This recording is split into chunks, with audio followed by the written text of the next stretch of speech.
Bonjour à tous. Retrouver un ami qui nous est cher, après une longue absence, 10 ans. 10 ans, c'est très très long. Alors le retrouver aujourd'hui, c'est une grande joie. Et c'est un bonheur que nous allons partager ensemble. J'ai le plaisir d'avoir pour invité ce matin Renaud. Bonjour Renaud. Bonjour. C'est vrai que ça fait trop longtemps, beaucoup trop longtemps. Ouais. Mais vous voilà, vous êtes debout. Oui, Et ça toujours nous vivant, fait toujours bien debout. plaisir, ouais. Avec cet album qui est sorti déjà il y a quelques mois, qui marche, qui cartonne, 700 000 exemplaires. Bon, c'est vraiment un gros succès. Ça fait du chaud au cœur, j'imagine. Et alors, dans l'album, il y a cette chanson « Ils m'ont cru disparu, on me croit oublié, dire à ces trous du cul, je continue de chanter ». Alors, qui sont les trous du cul? Les journaleux, de manière générale, la presse people en général, la presse en particulier, qui me pensaient disparus, oubliés, qui n'arrêtaient pourtant pas de me harceler par paparazzi interposés. Ça vous a fait du mal, ça? Ça a fait beaucoup de mal, oui. Mais j'en suis remis. Et Et cette chanson, j'ai réglé quelques comptes. J'avais envie de vous demander aussi, de commencer l'émission, comment ça va? Très très bien. Comme ça va? Ah oui. Je suis en pleine répétition pour ma tournée. Ouais. Sans date, grand c'est bonheur. énorme sans date. 130 avec les festivals. 130 même. Et tous les festivals d'été qui vont se Ça vous répéter. fait pas un peu peur, ça? Non. Parce qu'il faut être en super forme physique. Ouais, je chante 2h30 sur scène. Et je suis en pleine forme. On revient un petit peu en arrière. Je sais que vous n'avez pas trop le goût non plus voilà, du passé, mais vous aimez bien l'enfance. Vous avez même la nostalgie de l'enfance. Hein. Vous avez écrit d'ailleurs cette autobiographie avec Lionel Duroy, Comme un enfant perdu. On se sort jamais de son enfance, on s'en remet jamais. On s'en remet jamais, comme dit le poète. J'ai eu 10 ans, je ne les ai plus, je ne reviens pas. Et moi, c'est quelque chose qui me... Il y a des gens pour qui la nostalgie est un bien-être, une façon de se ressourcer.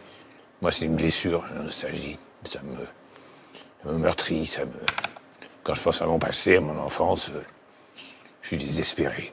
Mais pourquoi? Parce qu'elle était belle, cette enfance? Elle était belle. Elle était douce comme le miel, comme je dis souvent.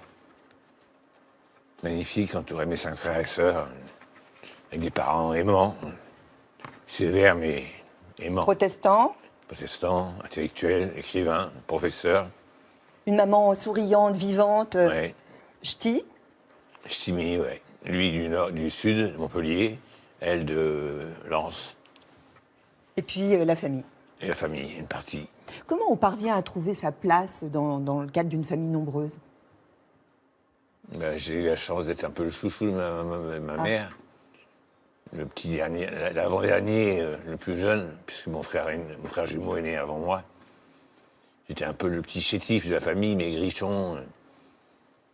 Donc on le protégeait. Il fallait me protéger et j'étais bien protégé. Ça a été un modèle, votre maman? Un modèle de femme? Ça l'est aujourd'hui, en tout cas.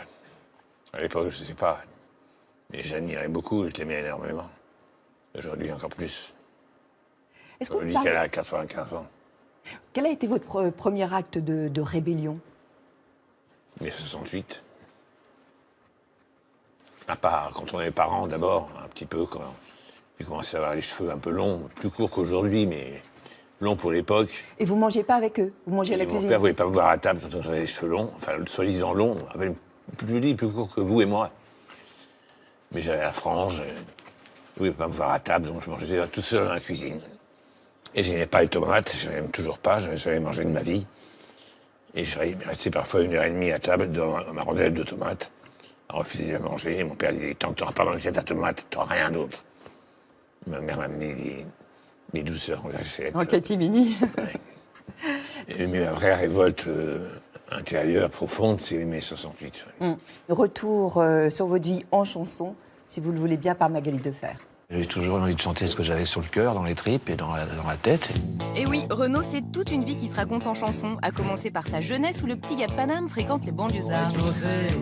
Dans mon HLM, il y a une espèce de barbouze qui surveille les entrées, qui tire sur tout ce qui bouge, surtout si c'est bronzé. Bandana et blouson noir, le zonard se revendique anard et brocarde le pouvoir. Les sous le signe de l'hexagone, on peut pas dire que ça soit pendant. Les chansons sont souvent des drapeaux et des tambours pour des combats à mener. Des combats contre les injustices, la famine.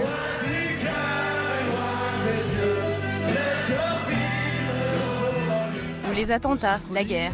Tous anonymes, mais pourtant pulvérisés sur l'autel, la violence éternelle. Mais derrière le chanteur engagé, il y a le sentimental. Les chansons d'amour sont toujours vécues, oui. Et lorsque le dur à cuire rencontre l'amour, il l'écrit en musique. Ma gonzesse, celle que je suis avec ma princesse, celle que je suis son Il nous fait même mec, partager jusqu'aux prémices de sa paternité. Moi, je me fous d'elle, c'est sûr, faut bien dire ce qui est. Moi aussi, je débloque depuis qu'elle est en cloque. Avant de s'adresser à ses enfants, ici à sa fille. Lola, je suis qu'un fantôme quand tu vas où je suis pas. Et dans ce titre devenu culte, Compter enfin qu'il faut aimer la vie, l'aimer même si le temps est assassin et emporte avec lui les rires des enfants et les Mistral gagnants.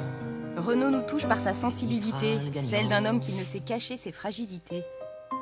Je sais pas si j'étais mal parce que j'arrivais plus à écrire ou si j'arrivais plus à écrire parce que j'étais si mal. Un mal de vivre qu'il parvient pourtant à transformer en tube. Renard se les roule peinard pour s'exploser le ciboulot. Docteur Renaud, Mister Renard. Et toujours là. Toujours la banane, toujours debout. Je suis retapé, remis sur pied, droit sur mes guiboles, ressuscité. Quelle est la chanson qui vous ressemble le plus? Beaucoup me ressemblent. Manu, c'est moi, c'est un portrait, un autoportrait. Mon second prénom, c'est Renaud Pierre Manuel. Donc, en chantant ce personnage imaginaire, je pensais à moi, puisque à l'époque, ma femme était encore mariée. Elle passait une nuit avec son mec, Dominique, hein? Dominique. Et quand je dis ma femme, c'est Dominique. Hein, et une nuit avec moi, et donc j'étais jaloux comme un tigre et j'étais malheureux comme les pierres. J'ai écrit cette chanson, sinon celle qui me ressemble le plus, C'est vrai que vous avez pensé vous remarier tous les deux? J'ai revu récemment, enfin je la vois tout le temps. Et récemment, je viens de me redemander sa main, après 10 ans de divorce. Et qu'a-t-elle répondu? Elle m'a rayonné. Elle n'a pas répondu. Je crois que c'est râpé. Quelle est la chanson que vous ne réécririez pas? Il n'y en a pas, je crois. Je les aime toutes. Et vous les assumez toutes? Oui, je les assume, enfin un peu moins. Les profs que je chante plus, genre j'ai mis mon flingue, qui était un peu trop un brûlot anarchiste, et trop violent envers toutes les formes d'autorité. Mais j'ai jamais été très tendre avec les autorités, quelles qu'elles soient judiciaires, policières, professorales, parentales. Nous, la preuve. Le t-shirt que toute vous première portez. Le t-shirt que vous portez aujourd'hui. Ah bah c'est une lutte contre l'injustice. Une injustice faite à un homme qui est en prison depuis 14 ans et qui est, à mes yeux, innocent, qui a été condamné avant même d'être jugé par Sarkozy en traitant d'assassin. Nous avons arrêté l'assassin de mes préfets, Irignac, et qui a eu droit à 3 procès iniques, avec des magistrats qui étaient, des jurés qui étaient tirés parmi les membres de la magistrature, des juges, des assesseurs, au lieu d'avoir un jury populaire tiré au hasard dans la population. Donc vous le pensez innocent? Ah oui, j'ai intime conviction. Vous le Et je suis pas le rencontrez? seul. Vous le rencontrez en Je l'ai prison? rencontré 3 fois en prison. C'est un mec formidable, en plus. Vous le connaissiez auparavant? Depuis 3 ans, je faisais partie de son comité de soutien, mais je n'avais pas jamais rencontré. Non. Maintenant que je sais qu'il est à la prison d'Arles, c'est à quelques kilomètres de chez moi, à Lille, sur la Sorgue, où je vis une partie de l'année. Je lui rends visite régulièrement. Qu'est-ce que vous vous dites? Et je vais aller chanter en prison pour lui au mois de décembre. Qu'est-ce que vous évoquez ensemble? On parle de ses conditions d'incarcération. Je fais partie d'un mouvement politique corse qui s'appelle Amnistie, pour l'amnistie de tous les prisonniers politiques corses. Il y en a 35, ce que l'État refuse de reconnaître, comme Manuel Valls affirme. Il n'y a pas de prisonniers politiques en France. En France, non, mais en Corse, oui. Et ils sont déplacés sur la prison sur le continent pour bien punir les familles, les obliger de dépenser beaucoup d'argent. Heureusement, je les finance pour aller rendre visite à leurs frères, leurs fils, leurs pères, en prison en Normandie, en Bretagne, dans le nord de la France, à Bapaume, à Lyon, alors qu'ils habitent. La législation française obligerait qu'ils soient incarcérés dans la ville où ils habitent, en Corse. Mais Renaud, quand on vous écoute et on écoute l'album, on se dit, Renaud, il s'est apaisé. Et puis là, ce matin, on sent qu'il y a une colère. C'est vrai qu'il n'y a pas beaucoup de chansons, beaucoup de points dans cet album. Il est un peu plus calme, un peu plus introverti, un peu plus... Autocentré personnel. même. Autocentré. Oui. Bon, j'ai écrit ce qui est venu. Tout à l'heure, vous chanterez avec vos musiciens les mots. Et nous, on s'est intéressé à votre langue, à votre vocabulaire, à la musique de vos mots. Et Magali Defer a rencontré l'auteur d'une thèse sur vos chansons, qui s'appelle Johanna Coppens, et puis Grand Corps Malade, celui à qui on doit en partie votre tour. Oui. S'il fallait résumer en quelques éléments la langue de Renaud, je dirais que c'est une langue populaire, c'est une langue poétique, révoltée, c'est une langue rimbaldienne, comme celle de Rimbaud, et c'est aussi une langue du cœur. Pour moi, c'est un vrai poète et j'aime sa poésie. J'aime le fait qu'on puisse faire de la poésie avec des mots très crus, avec des gros mots, avec des mots en verlan, avec des mots de la rue. T'as des bottes, mon pote, elle me botte. Laisse béton, marche à l'ombre, en fait, c'est des expressions qui sont entrées dans le dictionnaire à la fin des années 70, au début des années 80. Tes bottes à la baston, moi j'y ai dit. Laisse béton. C'est des expressions qu'il a popularisées en même temps, qui font sa marque de fabrique. C'est un des premiers dans le type variété française qui a amené ce langage-là. Et on s'est mis à parler un langage en banlieue qui était peut-être pas le langage de la banlieue d'origine, mais qui était en fait le langage des chansons de Renaud. Arrache-toi de là, t'es pas de ma bande. Casse-toi, tu pues. Et marche à l'ombre. Il y a des textes très drôles, vraiment presque des blagues, presque des farces, des anecdotes, et vraiment qui te font rire. L'argot et l'humour, c'est une forme de révolte. L'humour, ça veut dire qu'on n'obéit à personne, quoi. On est dans l'ironie, on est dans la provocation, on n'obéit pas. C'est juste une volonté de faire de la poésie simple, mais de revendiquer cette simplicité. Tu vois, le mot simple, c'est pas péjoratif dans ma bouche, au contraire, de pouvoir se dire tiens, la poésie, elle est accessible à tous. La chanson de Renaud, ça se reconnaît à sa construction. En fait, il a des cahiers dans lesquels il écrit les brouillons de ses chansons, et il y a parfois des fulgurances où il n'y a pas de rature, comme sur Mistral gagnant, mais il y a aussi un travail vraiment d'artisan. Et il y a certaines chansons de Renaud qui sont la référence absolue, qui sont du Brassens. Chaque mot est sous-pesé, chaque mot a sa place exacte, que ce soit dans le fond, dans la forme. Si tu enlèves juste un mot, tout devient bancal. Bien sûr qu'il y a un travail d'écriture très très précis. La chanson devient un genre vraiment littéraire à part entière. Parce que c'est ça aussi Renaud, hein. Au-delà du choix des mots, c'est des vrais petits scénarios en 3-4 minutes, quoi. C'est super bien structuré. Il n'y a pas une chanson où à la fin de la chanson, tu dis tiens, il y avait des belles phrases, mais en fait, il parlait de quoi exactement? Et j'ai vu, le long du trottoir, un flic qui avait l'air sympathique. Il y a des héritiers dans le sens où il influence toute une génération d'artistes. Les rappeurs, il y en a plein qui se sont revendiqués de Renaud.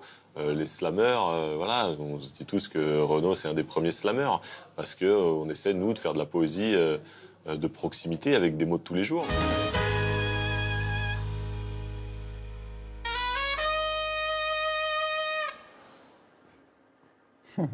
Qu'est-ce que vous aimez d'ailleurs en premier dans un mot? C'est son sens, sa définition ou sa musique? Son sens, sa définition, la portée qu'il aura sur le cœur des gens. Et puis j'aime bien jouer avec les mots, j'aime bien malmener la grammaire française. Et j'aime écrire, quoi. Ils sont bouleversants, les deux, là. Oui, ils sont la bien, petite hein. psychologue qui a un pavé sur moi, magnifique. Une thèse. Et Grand Corps Malade, une thèse. Ouais. Et Grand Corps Malade, qui est un ami qui m'est très cher, qui m'a donné l'envie de réécrire. C'est vrai. Ouais. Ouais. D'ailleurs, il y a dans cet album, moi j'ai beaucoup aimé le slam secret. Oh, non, j'aime pas. Ah bon, pourquoi? Oh, il est grossier, il est vulgaire. Ah oui, vous leur avez dédié en fait un slam en disant oui, on peut aussi avoir de l'humour. Parce que ce que vous leur reprochez en fait aux slammeurs, c'est de ne pas en avoir. Alors, pas trop, pas souvent dans leurs textes, oui. Il y a l'ami Karim, qui est un grand slameur, comme Grand Corps Malade. Je leur ai écrit un slam à la façon que j'ai récité au Café culturel de Saint-Denis, dans le 93, il y a une dizaine d'années. Et dans laquelle j'ai chambre un peu parce que ça manque un peu d'humour, ça manque un peu de nichon, ça manque un peu de cul. C'est ça. Et j'ai chambré là-dessus. Voilà. Vous trouvez ça plutôt pas mal, vous, de simplifier l'orthographe? Vous savez, il y a eu cette réformette de l'orthographe. Vous trouvez ça plutôt une bonne chose? Il faut la faire bouger, cette langue? Il faut la faire évoluer, il faut la faire vivre, mais il ne faut pas bousculer les règles de la grammaire ou du vocabulaire qu'on a depuis, je sais pas, nénuphar, PH, c'est magnifique. Avec un F, c'est grotesque. Et supprimer l'accent circonflexe, c'est une hérésie. Ça. Il y a des choses pas bien faites dans cette réforme. La plus récente, c'est qu'il y a une dizaine d'années. Qu'est-ce que vous pensez, vous, des institutions comme l'Académie française? Ben, je ne veux pas avoir dire du mal. Ils m'ont honoré du Grand Prix de la poésie de l'Académie française il y a une dizaine d'années. Oui, mais encore. Mais ben, ce sont des...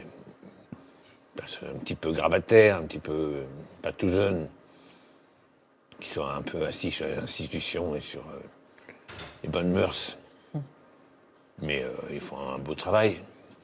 Ils m'ont fait rentrer dans le petit Larousse, quand même, de mon vivant. Ce qui n'est pas arrivé à Souchon, à Cabrel, à Vauxy, à Bruel.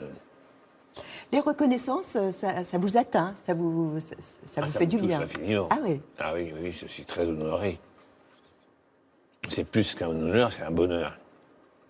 Quand on m'a remis la grande croix de commandeur des arts et lettres, je ne dis pas la fierté que j'avais, enfin l'honneur, le bonheur que j'ai reçu quand une école se crée dans la Drôme provençale qui s'appelle l'école Renaud Séchant, école que j'avais contribué à financer la construction. Ça m'a bouleversé. Je suis allé voir ces enfants, ils sont merveilleux. Ouais. Vous y étiez d'ailleurs au mois de juin, Oui. et nous avons quelques images de cette rencontre.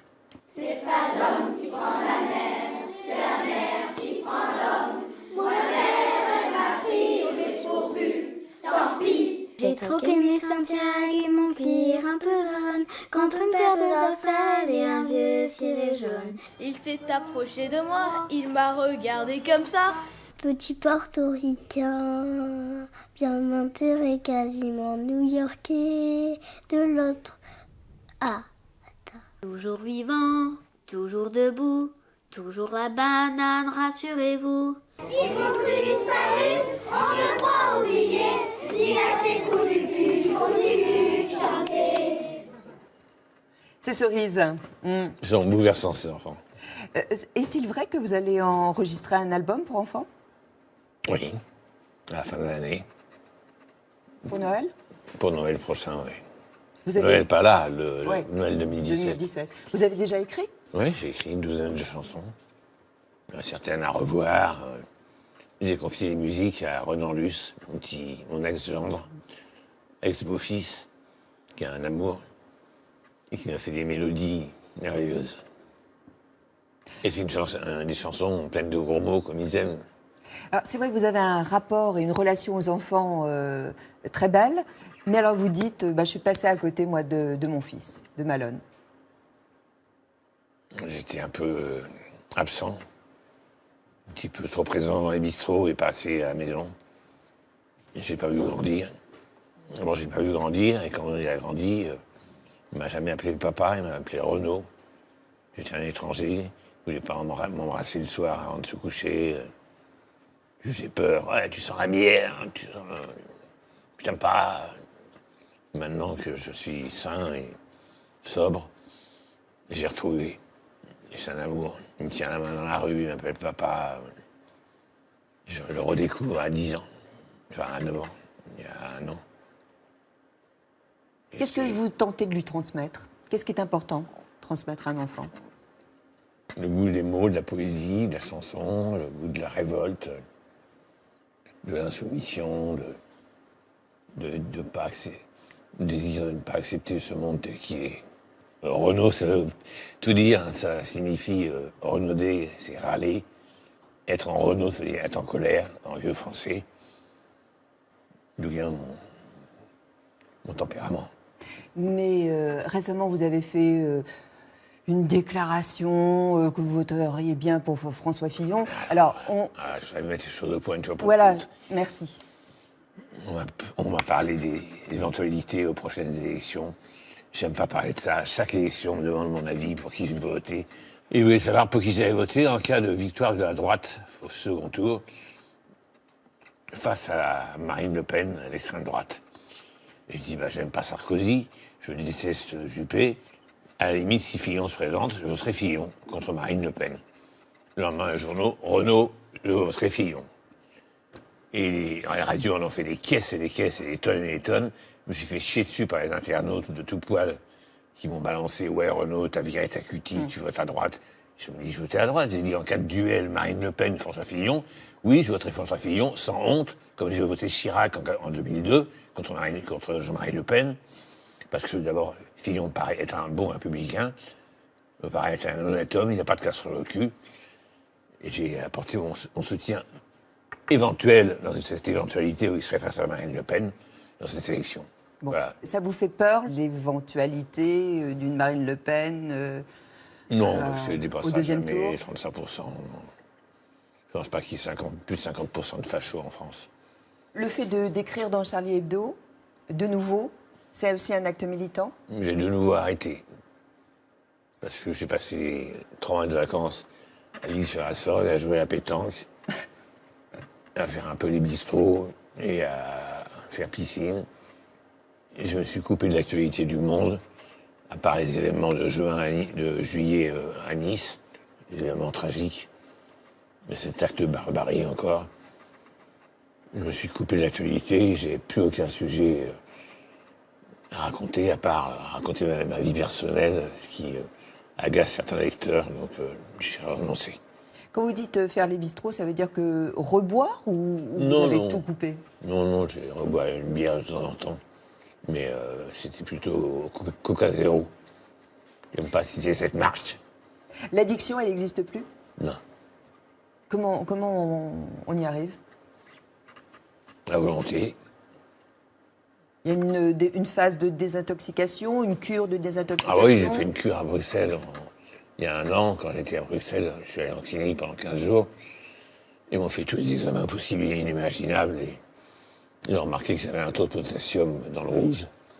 Que du jour au lendemain, demain, après-demain, dans 8 jours, j'allais me choper une crise cardiaque. J'ai eu très peur. J'ai arrêté définitivement. Ils m'ont fait une sous-perfusion de potassium. Mon taux est remonté. J'ai décidé que j'arrêtais les poisons anisés. Qu'est-ce que vous diriez à ceux qui nous regardent ce matin, qui flirtent comme ça avec l'alcool et qui ne parviennent pas, en fait Je leur dirais d'arrêter net, ça changera leur vie.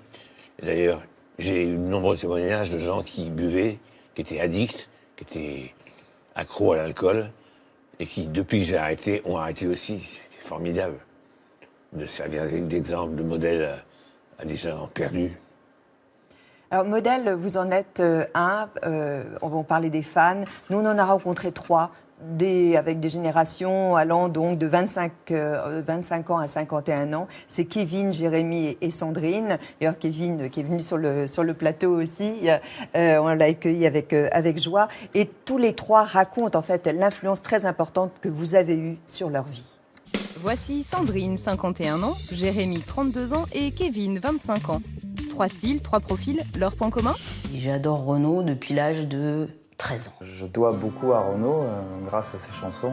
Renaud, ça restera quelqu'un que j'apprécie, quelqu'un qui fera partie de ma vie.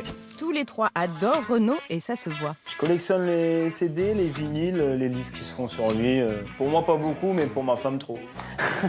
Affiches, livres, dédicaces et reliques en tout genre, ils ont bien sûr tous ces albums depuis ce jour où ils l'ont découvert. La première fois que j'ai entendu Renaud et que j'ai vu Renaud, c'était à la télé, j'avais 13 ans. Hexagone quand j'avais 12 ans.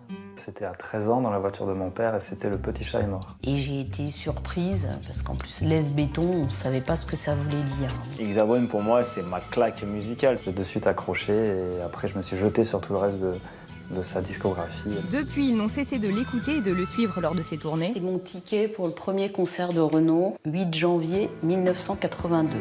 Et après tant d'années, ils ont le sentiment de bien le connaître, leur chanteur, même plus que ça. Renaud, pour moi, c'est un frangin. Un tonton ou quelqu'un qui est jamais trop loin. Par sa musique, par ses paroles, par ses prises de conscience. C'est un petit peu comme un membre de la famille parce que j'ai grandi avec. Ça fait partie de ma vie, mais de la famille, je sais pas, c'est peut-être un petit peu fort quand même. Oui, n'exagérons rien. Mais reconnaissez, Sandrine, qu'il vous a tout de même influencé. On était lookés comme lui. Peut-être au début qu'on a commencé à voter aussi, on était un peu influencés par ses idées politiques. J'avais un côté assez rebelle, j'étais énervé contre tout le monde un peu et il a réussi à mettre des mots sur ma colère. Ces textes, ces chansons ont fait partie du processus qui fait que je suis ce que je suis aujourd'hui. Pour moi, il a fait partie de mon éducation. À preuve, je l'écoute encore actuellement. Mais au fait, pourquoi Renaud? Pourquoi lui? Je suis vraiment admiratif de sa plume, de son côté contestataire. L'amour qu'il met dans ses écrits, la tendresse qu'il porte aux gens qui l'entourent, l'intérêt qu'il a encore pour le monde qui l'entoure. Son franc-parler, il triche pas. Renaud, c'est l'honnêteté à l'état brut, j'ai l'impression. Son franc-parler, sa sincérité envers le public aussi, parce que je pense que c'est pour ça qu'il y a beaucoup de personnes l'aiment. Ses fans aussi font preuve de sincérité et de lucidité. Et des fois, il a des petits problèmes de justesse de voix. Au final, on s'en fout, on chante avec lui, on est content. C'est surtout les paroles qui nous mettent tous d'accord. Pas toujours. J'ai trouvé Renaud peut-être mauvais une fois, c'est quand il a chanté J'ai embrassé un flic, puisque j'ai trouvé que c'était renier beaucoup de ses chansons, de ses engagements. Le 11 janvier, c'est vrai qu'on était tous dans la rue et je comprends pas pourquoi les gens certaines personnes se sont offusquées de cette chanson. En tout cas, une chose les met tous d'accord. Ce que j'aimerais dire à Renaud, c'est qu'on est très content de son retour. J'ai hâte de le revoir sur scène. Qu'il prenne du plaisir, on prendra du plaisir avec lui. Merci à tous les trois. Ouais. C'est vrai, on a été surpris par la fameuse chanson. Alors, l'un disait non, moi j'ai pas trop aimé. Et puis, bon, on embrasse un flic. Moi, je préfère une vérité qui dérange ou qui déplaît à un mensonge qui fait plaisir. J'ai embrassé un flic parce que c'est vrai, j'ai enlacé un flic parce qu'il avait l'air sympathique, il avait l'air solidaire avec les assassinats de Charlie Hebdo, les meurtres de mes amis de Charlie Hebdo. Ils étaient bouleversants d'émotions, ils étaient bouleversés eux-mêmes. Et voilà, si ça dérange certains, parce que moi j'ai été toujours anti-flic, anti-autorité, anti-armée, anti-église, anti-. C'est pour ça qu'on était étonnés. Vous étiez étonnés, j'aime bien étonner les gens. Dites-moi, ça c'est. Et puis en plus, c'est une chanson fantaisiste. Et c'est fini ça? On le met à la poubelle maintenant? Non, pas du tout ça. Ah bon? Non, je le porte encore régulièrement. Ah ouais? Ah oui, c'est ma marque de fabrique. Il y a aussi un titre dans l'album, c'est Héloïse. Héloïse, c'est la petite fille. Ma petite fille. Il m'a fait grand-père, Lolita. Jamais on n'aurait pu imaginer que Renaud serait grand-père. Ben non. Qu'est-ce que l'âge, d'ailleurs, vous a apporté?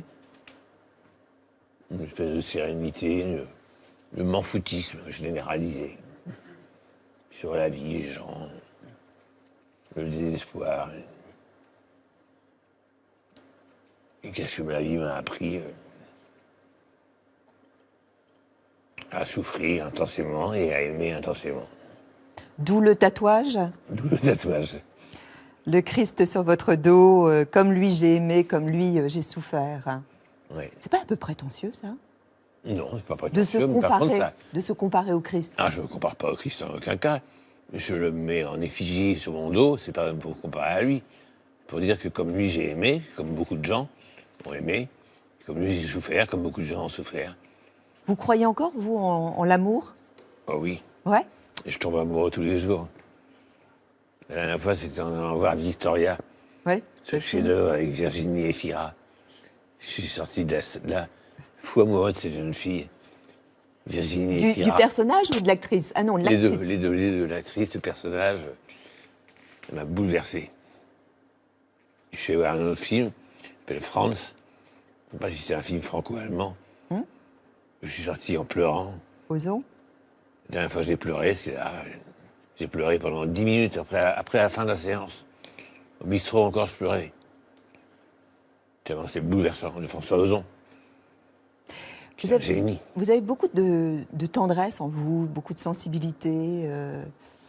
Ça a toujours été, ou vous pensez qu'avec le temps, avec l'âge, avec les années, on est plus sensible, voire peut-être, c'est Bedos qui dit ça, on a plus de sensiblerie avec le temps.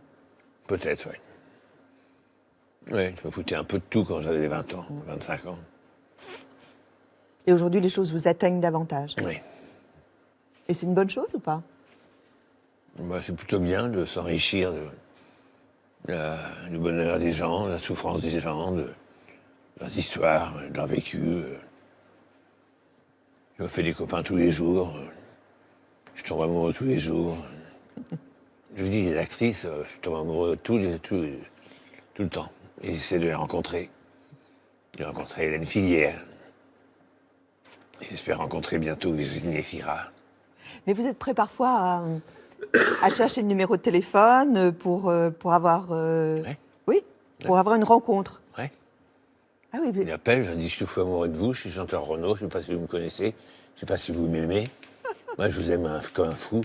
J'ai envie de vous voir, j'ai envie de boire un verre avec vous, de vous inviter à dîner, d'offrir des fleurs. Je ne suis pas public. Et ça marche. Des fois, ça marche.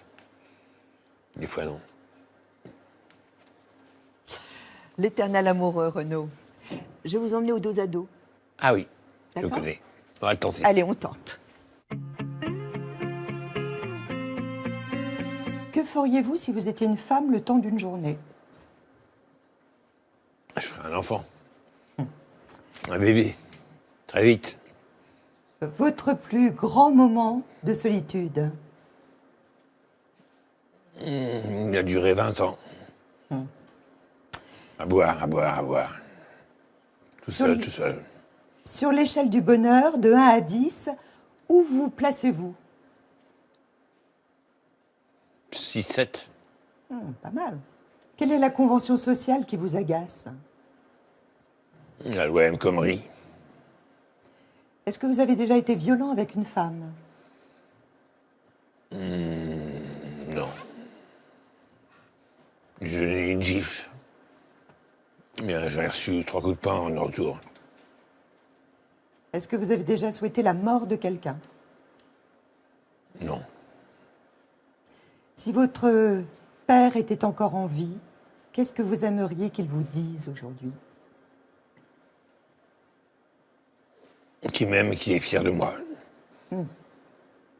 Quelle épitaphe vous aimeriez voir inscrite sur votre tombe? La même que Louise de Villemorin. Au secours. Et une musique qui vous insupporte, qui vous excède? Le jazz rock. Le luxe dont vous ne pourriez pas vous passer?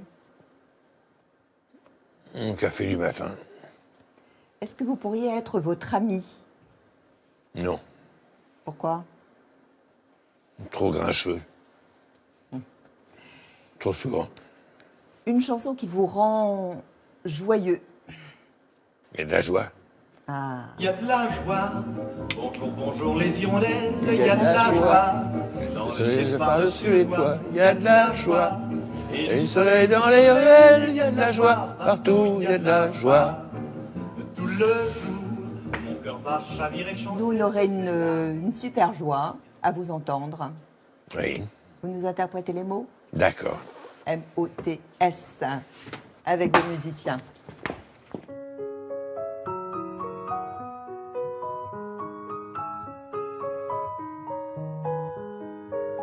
C'est pas donné aux animaux, pas non plus aux premiers blaireaux. Mais quand ça vous colle à la peau, putain qu'est-ce que ça vous tient chaud. Écrire et faire vivre les mots sur la feuille et son blanc manteau. Ça vous rend libre comme l'oiseau, ça vous libère de tous les maux, ça vous libère de tous les maux. C'est un don du ciel, une grâce qui rend la vie moins dégueulasse, qui vous assigne une place plus près des anges que des angoisses.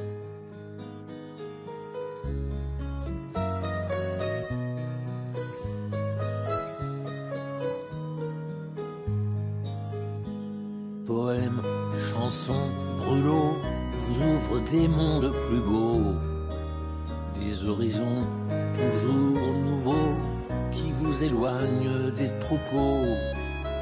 Et il suffit de quelques mots pour toucher le cœur des marmots, pour apaiser les longs sanglots quand votre vie part à volo, quand votre vie part à volo.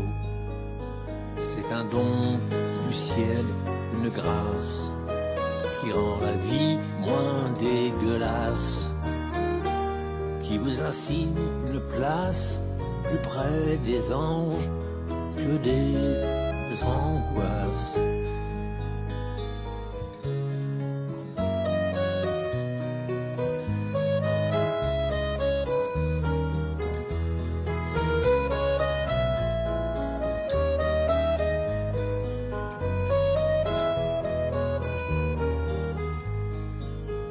Les poèmes d'un Léoto, ceux d'un Brassens, d'un Nougaro, la plume d'un Victor Hugo éclaire ma vie comme un flambeau.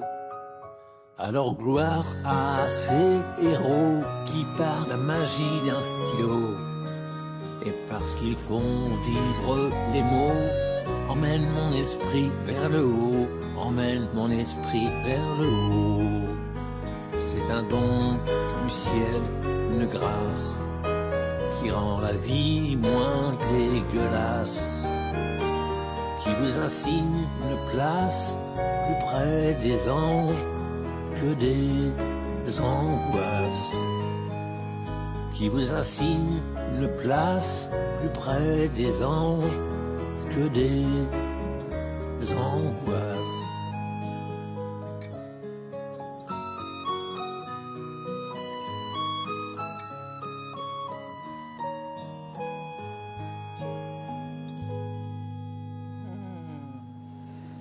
Merci. Renaud, vous pouvez nous présenter vos musiciens?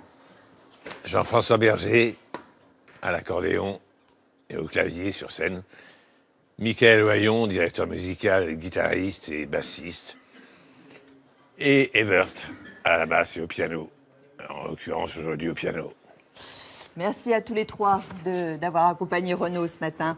Vous venez me rejoindre pour conclure l'émission. Je voulais savoir le mot de la langue française, vous, que vous préférez. Il y en a un? Bien sûr. Lequel? Amour. Ah, amour, hein, toujours. Émotion. On ne pose pas de questions à quelqu'un qui est ému, disait René Char. Là, j'ai répondu à toutes vos questions. C'est vrai, pourtant, je vous en remercie. Ému. Je sais, je vous en remercie. Je sais que ce n'est pas un exercice très facile, que vous appréciez pas tant que ça. En tout cas, nous, on était très heureux. On voudrait que les anges vous accompagnent pour toujours. Ils m'accompagnent. En ce moment, ils sont là. Je voudrais saluer la personne qui est exposée sur le plateau Théo Café aujourd'hui. Il s'agit de Zou, c'est son nom, Z-O-U. Elle expose ici aux portes ouvertes des artistes à Meudon, aujourd'hui et demain, et ainsi qu'à la Biennale d'art contemporain à Nogent-sur-Marne, le 30 septembre jusqu'au 16 octobre. Dans sa peinture Zou, elle colle des cartons vides, des végétaux, des coupures de presse. Elle donne ainsi des volumes et de la force à ses toiles. Son nom, retenez-le, c'est Zou. C'était un grand privilège et je voulais vous offrir ces fleurs. Merci. Elles sont pour vous. Merci infiniment. Au fond du cœur. Merci. On se retrouve demain, dimanche, en compagnie... Vous aimez la BD? Ah, j'adore. Johann Sfar. Oui. Ça vous dit quelque chose? Oui, j'aime beaucoup. Évidemment. Le chat du rabbin, Ouais. notamment. Et il sera en compagnie du leader du Dionysos, Mathias Malzieu. Voilà, très bon. ils seront tous les deux ensemble. Bon, poursuivez bien votre route. La tournée, évidemment, elle commence le 1er octobre. Vous serez au Zénith, au Zénith à Paris, du 11 au 15 et du 25 au 29. Ouais. Et puis après, dans toute la France, et ça pendant des mois et des mois. Alors, vraiment, ratez pas Renaud. Merci. On se retrouve demain. Et d'ici là, vous passez une très bonne journée. L'émission consacrée à Renaud, elle est rediffusée cette nuit. Vous pouvez la revoir en replay également et puis sur notre chaîne YouTube. Bonne journée, portez-vous bien. Merci de votre confiance et de votre fidélité. Au revoir. Au revoir.